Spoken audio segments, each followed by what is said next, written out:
Is this thing working? Okay, I don't have much time. In our last theory, I said that the aliens in That's Not My Neighbor were part of the DDD's plan to take over the world. That was a lie. The DDD made me say that to keep people scared, to hide the truth. The truth is, the aliens are... Hello, Internet! Welcome to Game Theory, the show that needs you to stop the doppelgangers by smashing that emergency subscribe button. Quickly, before they get in! Whew. Good job. I thought we dealt with all of these guys already, but apparently I was mistaken. Because out of nowhere, That's Not My Neighbor has made a comeback. If you managed to sneak past our previous theory like a doppel getting past the doorman, let me quickly get you up to speed. In That's Not My Neighbor, we take on the role of a new doorman at an apartment building. Our job is simple. Check the IDs of our neighbors as they enter the building and make sure none of their evil doppelgangers get inside. Using an ARG document given to us by one of the characters, as well as a few dates sprinkled throughout, we were able to figure out that these doppels weren't just some evil random entities, but government creations. They were made for a secret program known as the Trojan Horse Project, run by the one and only Dr. W. Afton. Yes, he's in this game too. No, I don't like it either. Anyway, since the doppels were mostly good at mimicking ordinary people, and thanks to the image of the DDD, the Doppelganger Detection Department, standing next to aliens, it seemed like the DDD were using alien technology and even their biology to make these doppels in order to replace all the regular inhabitants of the apartment building and eventually take over the world body snatcher style. The problem was, the doppels weren't exactly cooperative, and eventually some of them escaped into the real world. This forced the government to hire us to work alongside the DDD and wrangle them up. Which brings us to today and the brand new mode that has been added to the game. One that I was very excited for. A campaign mode. Once again, we are taking on the role of the doorman, only this time, instead of trying to last as long as possible, we had to survive 7 nights. Because FNAF has truly infiltrated every theory I do at this point. Thankfully, unlike FNAF, they broke away from the cryptic storytelling and gave us the thing that we crave. Lore. We've got 5 endings to unlock. More details about Dr. Afton and the DDD, and the answer to a question I didn't even know I needed. Who are the good guys in all of this? Let's just say that if you're a fan of 1950s sci-fi, you are going to love where this series is going. So get ready to dial lore on your rotary phones, theorists, because it's time for us to learn the true story of That's Not My Neighbor. As I mentioned, there are 5 different endings of this game mode. Some of them are pretty standard affairs. If you don't kill too many people, you get a job well done. If you let all the doppels in, they kill you and take over the world. It's pretty much what you'd expect. But there were a couple that gave me pause. If you were following the ARG or had watched our previous video, you'd know that Afton was the evil scientist involved in creating these doppels. And so, when he shows up in the campaign mode, you have the option to call the DDD on him immediately to get him killed. However, instead of being killed like every other neighbor in the series, right at the end of the game, he comes back. Because he always comes back. Afton tells you you shouldn't have stuck your nose where it didn't belong, and then he calls the DDD agents to take you out. This ending is actually called the Conspiracy Theorist ending, but as our suspicions about Afton and the DDD trying to do something super shady seem to be right, we best keep our eyes open and our tinfoil hats on, because who knows what other conspiracies will also prove to be true. Although, while that part of our original theory was on the right track, what exactly Afton and the DDD's plans are with these doppels appears to differ slightly. We knew from this flashing image that this whole conspiracy involved aliens, somehow. With only a single frame to go off of, we ended up speculating that the aliens and the DDD were working together to intentionally have the doppels infiltrate society. The DDD was using the nightmares from Nightmare Mode to trick us into seeing everyone as a monster, leading us to call the DDD on everyone. But when you do that to a normal neighbor, they aren't captured like the doppels. They're killed off. It seemed like the DDD wanted us to let the doppels in, and also wanted us to do their dirty work and get rid of the people they were impersonating. However, thanks to one of the game's new endings, I'm no longer sure that's the case. If you decide to call the DDD on everyone, killing all of the residents, the DDD aren't exactly pleased. Instead, the game ends with you being arrested. Or if you decide to play the game perfectly, you don't kill any residents, you let all the residents in, and you call the DDD on every doppel, they actually give you an award. The DDD doesn't want regular citizens hurt. Sure, if you happen to mess up a couple of times, you'll get paid at the end of the week in the normal ending. That's just the cost of doing business. But killing too many people will rouse suspicion. All they want is for their abominations to be returned to them. Instead of this being a conspiracy to take over the world, it's just a classic case of a government cover-up. But then, what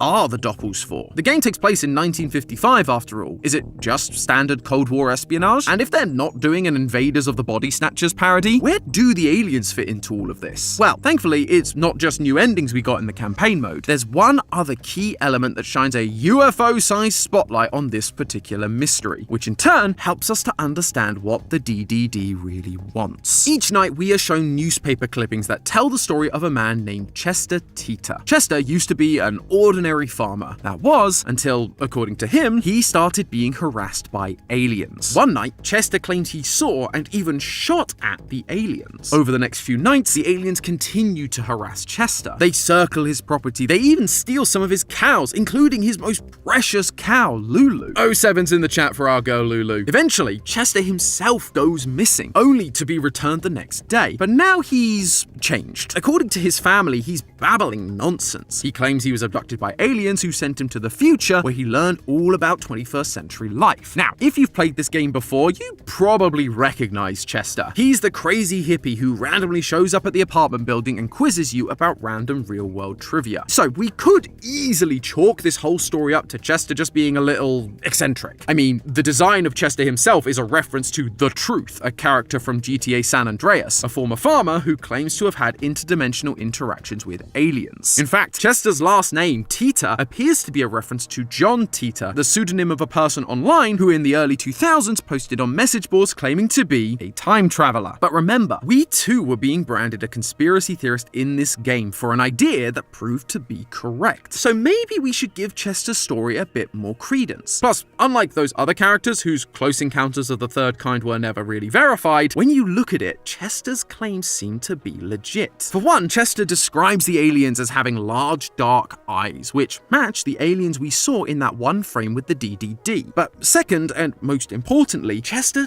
does seem to have knowledge of things that haven't yet happened. According to the calendar on the wall, this game takes place in 1955, and yet, in his quiz, he asks about The Hitchhiker's Guide to the Galaxy, which was first published in 1979, chess boxing, which was first envisioned in 1992, and even World of Warcraft, which was first released in 2004. There is no way Chester would know about any of these things unless he did, in fact, travel to the future, thanks to the aliens like he claimed. But even if you consider all of that information as non-canon to the campaign mode because it only appears in the arcade mode, we still have one crucial piece of evidence that shows that Chester's story is true: the design on his shirt. When you see him, he's dressed in the classic hippie attire, with a peace symbol right in the middle of his shirt. And that peace symbol was created by a man named Gerald Holtham in 1958, 3 years after this game takes place. Chester's story is legitimate. He was abducted by aliens right out of his field and shown the world of the future. But the question is, why? Why would aliens care to show the future to a random farmer? And again, what does this have to do with the photo of them in the DDD? Well, it's all to do with that peace symbol. Fun fact, this symbol wasn't made as a generic symbol of peace. It had a specific meaning. It was meant to represent the nuclear disarmament movement. And that ties us back to the real-world history we used in our last video. The main campaign takes place in 1955, the height of the Cold War. At this time, the United States and the Soviet Union had begun building up their massive nuclear arsenals. And that all started 10 years earlier in 1945, the same year as the creation of the Doppelganger program in the game, and the same year that a story arose about an avocado-shaped craft landing in the desert of New Mexico, right near the location of the Trinity nuclear bomb testing site, where the US tested the first ever atomic bomb a few weeks prior. These aliens could have sent Chester anywhere or any when they wanted, but they chose to send a man from the time where nuclear bombs were beginning their development to a time where the anti-nuke peace symbol was most prominent. That cannot be a coincidence. These aliens have the ability to look into the future, and so I suspect they saw the dangers of where humanity was heading with nuclear weapons. Weapons that, if used, would not only threaten all of humanity, humanity, but all life on Earth, even the cows. It's actually very similar to another classic 1950s sci-fi film, The Day the Earth Stood Still. I'm telling you, this dev loves some Golden Age era alien movies. In the movie, an alien lands on Earth and we get the classic line, "We have come to visit you in peace." These aliens are non-aggressive. They then warn the humans that aliens from other planets are getting concerned about humanity's aggression and their development of nuclear weapons. It is no concern of ours how you run your own planet, but if you threaten to extend your violence, this Earth of yours will be reduced to a burned-out cinder. I believe we are seeing the same thing play out in That's Not My Neighbor. Despite having the technology to literally travel through space and time, the aliens in That's Not My Neighbor don't seem to want to take over the Earth. Otherwise, they probably would have done it by now. Instead, they're just content flying around farms, abducting cows, learning about what life is like on this planet. Heck, Chester literally shoots at them, and yet instead of zapping him out of existence, they decide to capture him and send him on a journey through time to show him the ways of peace. These aliens didn't show up in 1945 to discuss helping the DDD, they came to warn the DDD about the future, trying to convince them that peace is the only way. Peace from nuclear weapons. That is what is going on in this random photo. But of course, humanity isn't great at listening. While aliens coming in peace might be a common sci-fi trope, the humanity thinks aliens are evil trope is just as common. Think about it. A super powerful race of beings comes down to Earth and say they're from the future and warn you of the total devastation your creation will cause. Do you A, reevaluate your position and consider disarming your nukes for the betterment of mankind, or B, assume that the aliens are actually trying to disarm humanity in order to make you vulnerable and take over the world? Yeah, deep down I think we all know which one humanity would ultimately take. And in The Day the Earth Stood Still, that is exactly what happens. The humans end up tracking down and killing the alien that arrived on the planet to warn them. This is where the DDD's plan comes into focus. They didn't trust the aliens that wanted to remove their only means of defense in this new war, and so it would be better to strike them first. If these aliens are abducting people like Chester, then the best way to get close to them would be to get others abducted. Though it wouldn't be safe to send your own people, we don't even know if we have enough firepower to stop them. Chester shot at them and it didn't really seem to do anything. So why not create